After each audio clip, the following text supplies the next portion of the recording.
In sales, most difficult customers aren't difficult because they negotiate, or they ask too many questions. But sometimes they are difficult because they have already decided who you are before you have even introduced yourself. And that's what I'm going to talk about. Hi people, welcome back to your channel Dreamport Journey with Arpita. This is your host, and now we are on Customer Diaries Wednesday episode 2. Carol, the customer who judged me even before she knew me. Now, the thing is, if you all remember on Monday on the entrepreneurship lesson, I had taught you about self-respect. That if you do not have respect, if you don't respect yourself, people will not respect you. Now, the thing is, in the beginning of my Dreamport journey, like very early, I met this customer named Carol, and this was my second business class sale. I hope you all remember my first business class sale, the Fargo customer who did not, wanted to give me the airport code. So this was my second business class sale. So initially when I met Carol, on the call when I met her, by the end of our conversation, she actually trusted me with almost $25,000 because that is the price she paid for her ticket. But when the call began, she did not even wanted to speak to me. Not because of my experience, not because of my service, simply because I was Indian. Let's begin. So, this was basically, I think about 5 months or 4 months into, the live calls. I had got this customer, Carol, and before Carol, there was somebody else who had taught me one more important lesson of self-respect, which was, there was a bonus queue customer, and because I was dealing, and he just gave me a cuss word, on the call, that fuck off and everything. You guys keep calling in so and so, and I'd also sent him an email because that's what we are supposed to do, and on email also he had wrote the exact same thing. Now, because of course on the phone, I called him and he gave me bad words and everything, and then he hung up. I called him again, just to get the closure. He never answered my call. But because I had also sent him an email, he actually replied to my email, and he again wrote all of these things. And that day, for one whole day, I was just sitting with that email, thinking what to do, because the customer had just abused me. And I was not somebody who was used to this, because I always want somebody to respect me. If you do not want to do the business, that's fine, but you should never lose the respect for somebody. And for that one entire day, I was sitting with that email and I was thinking what to do. I had also asked my advisor what to do. He said just leave it. Customers are sometimes mean or whatever XYZ, and they they do tend to say some things or tell. But I wasn't willing to give up, because it was not my fault that I had called that customer.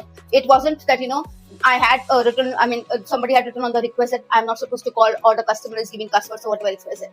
So I wrote an email again to the customer explaining that the first thing is, I do not even know that you are no longer interested in the price or anything. The only reason I was calling because I had a request, but it's okay. Even if you do not want to take the tickets or anything, that's absolutely fine. I have no issues with it, but you can just say it with respect that you are no longer interested. I'll have your number removed from our system so that nobody else will call you. But I would appreciate it if we can just be a little human to each other, because I am just doing my work. I am not here to take someone's cuss words and everything.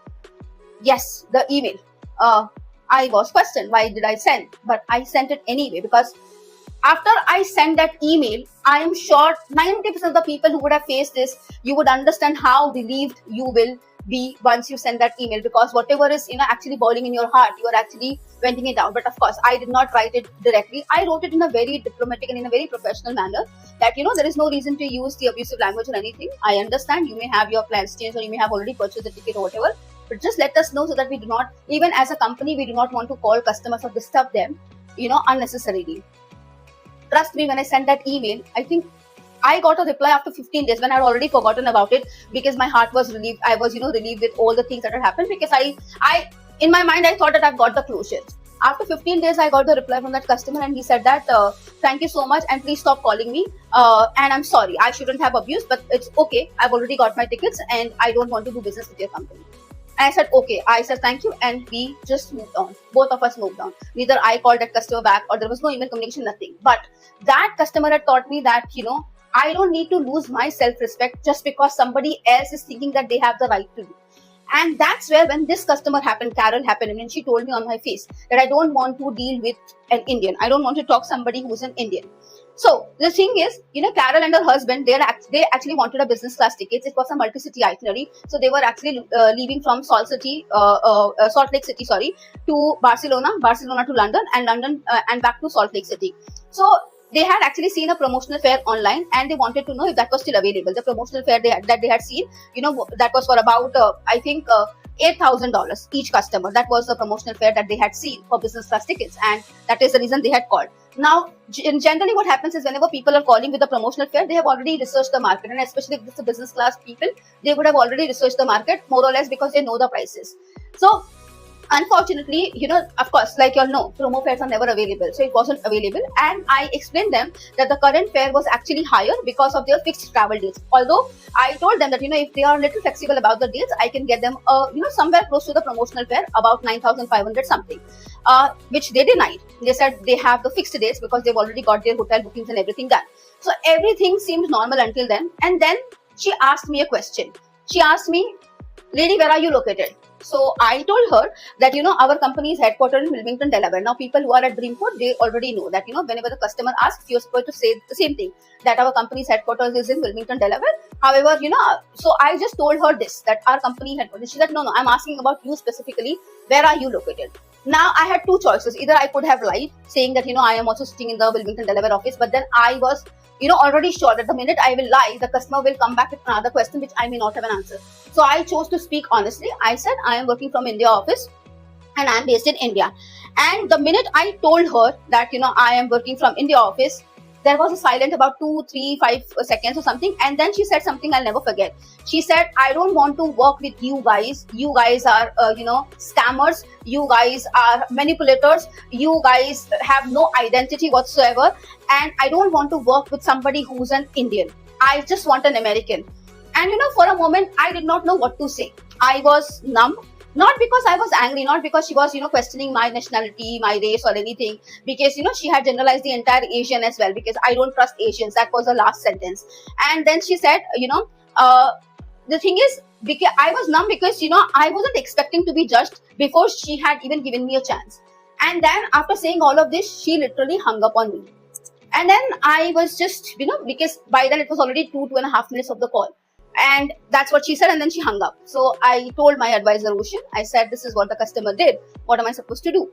So he told me that either you just leave it because she will anyway not work with you, or you can just send an email, where any Americans, they need, and then you can transfer them, like you can give the lead to them and then they can do the business. I was like, fair enough. But before doing that, I just wanted to tell this customer of what she did. So what I did was, now the thing is, I could have argued with her. I could have defended myself. Instead, I, simply did one thing. I called her back and I told, "Miss Carol, since you expressed your interest that you would want to work with an American, what I can right now do is I completely respect your decision and let me transfer the call to, to somebody who's an American, and because we have a lot of American consultants as well. So, I can do that." So she said, no, she'd call back later because she don't trust me. What if I transfer to somebody else, in Asia itself? I said, no, you don't need to worry. Before you could even disconnect, let me just tell you, because one thing, please understand. I understand you may have your reasons for Asians or whatever XYZ, but you are buying the ticket from ASAP Tickets, not from Arpita. Arpita is just an employee who is working for ASAP Tickets, but ASAP Tickets is owned by an American, and the company headquarters are in America. I mean, it's in America, Wilmington, Delaware, and the people, the founders out here, they are also Americans. So it's not me who you are purchasing ticket with me, like you're not purchasing ticket with me personally, but you are actually purchasing it with ASAP Tickets. And you can always go and you can search online about our reviews and everything, and we are triple accredited and everything. I told her Better Business Bureau rating and everything. And then when I was explaining her everything, I heard a distant voice from the background, and her husband stopped her and he said, "Honey, let's at least hear the price. We don't have to buy from her because we know they are scammers." They kept actually, I'm right now overwhelmed because I'm reliving that conversation in my head and I can see what was happening then. So the thing was, they kept pushing me to my limit. Like every single word that they were speaking, it was against everything. Like, it was just prejudice. It was just racism. But anyway, so he told that, "I know that they are scammers, but we don't have to buy from them. But what we can do is we can compare it later. So let's just hear the price." So I continued, not because I wanted to prove anything, because I was there to do my job. Now, the minute they said that, all of these things, at one point in time, my heart was not willing to even give them the price, because somewhere I was like, like these people do not even deserve me, like my services as well. But because that's where professionalism teaches you that you can have your own struggles, you can be going through a lot of things, but at the same time, you need to keep your head up and you need to, make sure that they don't understand what you're going through. And I was like, okay, fine, let's just go ahead with it. So the conversation continued. Their comments, like I said, did not stop. Every single thing that they were saying, it was something or the other which was, hurting me. They questioned my nationality, like I said. They questioned my credibility. There was a point where she said that you Indians have made so much of nuisance here, and we just don't like you guys. You all have just taken away our jobs and everything. Like, she was telling a lot of things, and then they questioned whether I was trying to scam them. So at one point, they said, we have seen Asians scam people before. Our friends have been scammed. They have been, part of your scams and everything.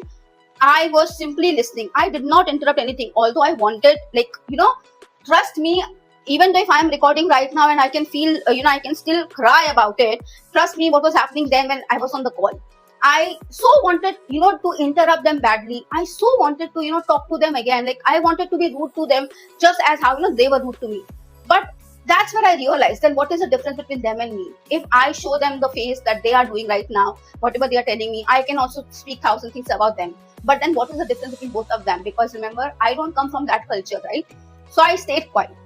Then, when they asked me about the fare, my fare, the option that I had given to them, which was with Lufthansa, that was $2,000 cheaper than everyone else's. Now this is where the things changed again, because whatever fares that they had seen online, sometimes it also happens that the customer calls our other wing, which is Skylux, and they get a different fare. But when they call ASAP tickets, they get a different fare. When they call Bagamo, they get a different fare. When they call Pujo, they get a different fare. When they call Triplicity, they get a different fare.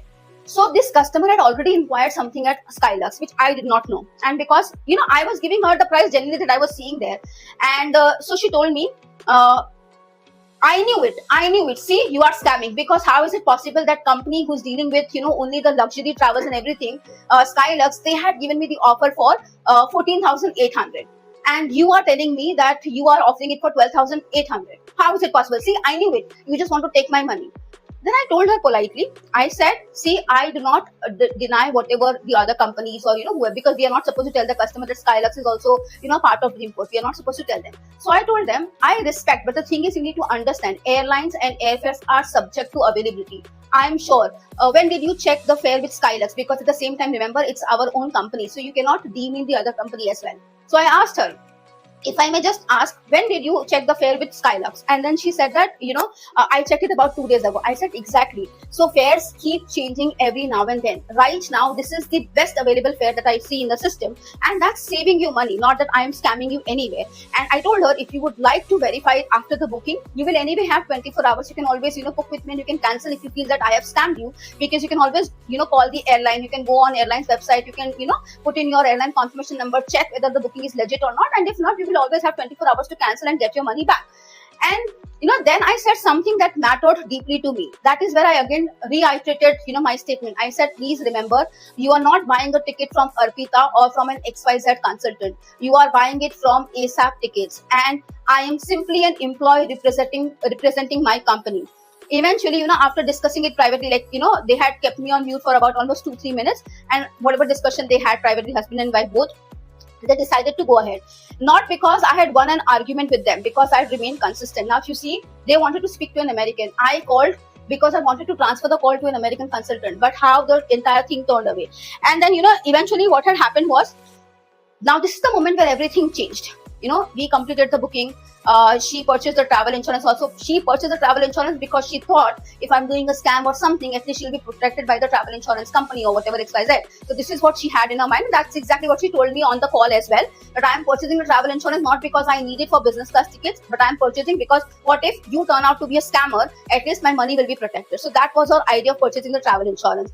Then for the same reason, she purchased the loss back protection as well, and everything was done. And then the tip screen appeared. Now, she just asked me, lady, so now do you expect me to give you a tip as well? Like, all of this is not enough. Like, giving you a business itself is not enough, that you want me to give you a tip also. I told her, you don't have to give me the tip. When did I ask for a tip? She's like, no, I know you Asians. You all are only here for money. And you all just need that easy money. You all have not done anything and you all want me to give you a tip.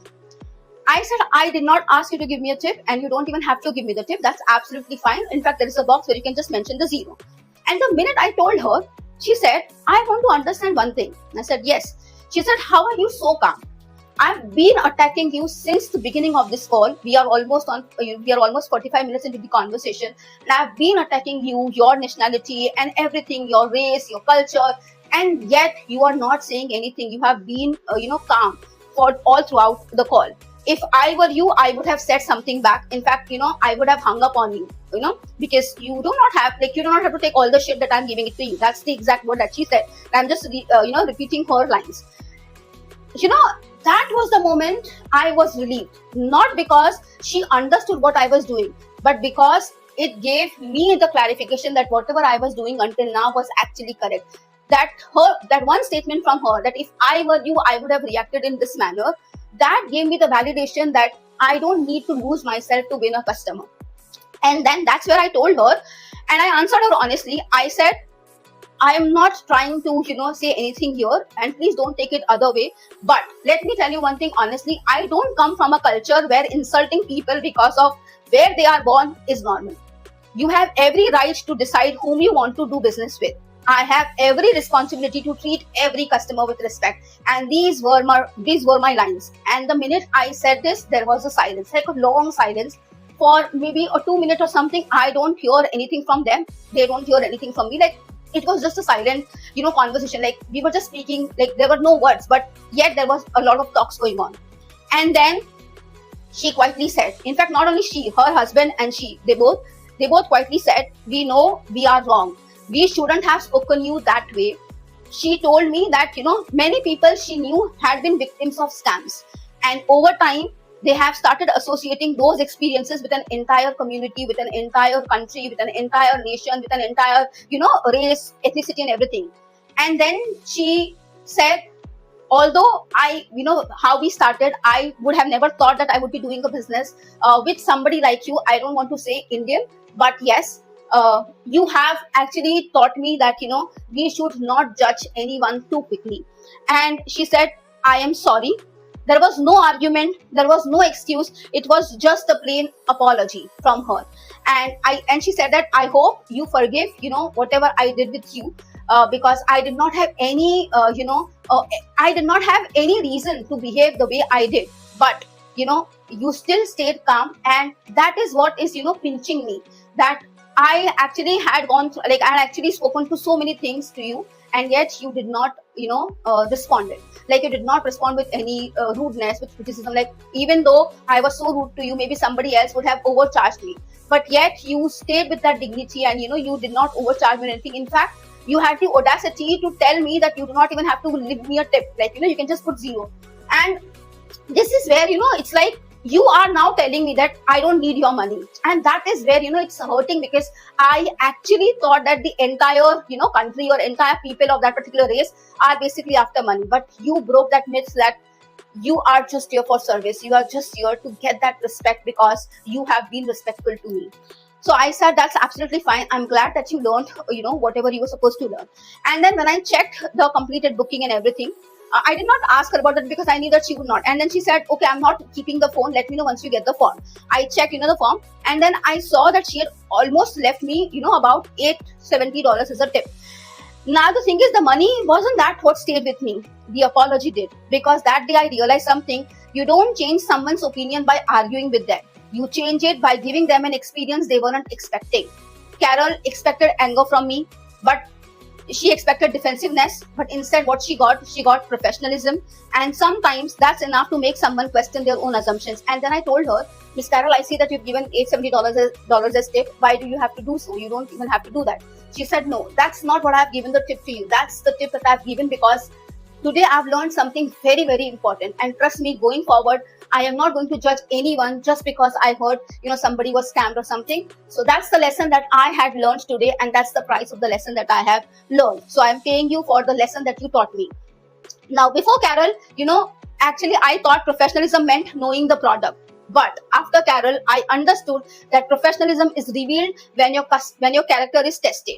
Anyone can be polite to a polite customer, but the real challenge is remaining respectful when respect isn't being shown to you. And that's exactly, what we are going to deal on Friday, because Carol taught me something that I'll carry for the rest of my career. Never let another person's prejudice decide your character, because your response will always say more about you than their words ever say about them. So throughout this journey, we have spoken about trust, integrity, compassion, and responsibility. Carol reminded me of something really, really and equally important as well. Sometimes your greatest achievement isn't closing the sale. It's leaving someone with a better impression of humanity than the one they had before they met you. So I don't remember today Carol because she bought business class tickets. I remember her because she reminded me that professionalism isn't about staying calm when life is easy. It's about choosing dignity even when someone has already decided you don't deserve it. And that's exactly what we're going to talk about in Friday, because this is one thing that everybody in bonus queue experiences, where customer gives them cuss word or they behave with them very rudely. So how do you deal with such customers? So please stay tuned. Thank you so much for watching my video. Please like, share, comment, and subscribe, and we'll meet again on Friday.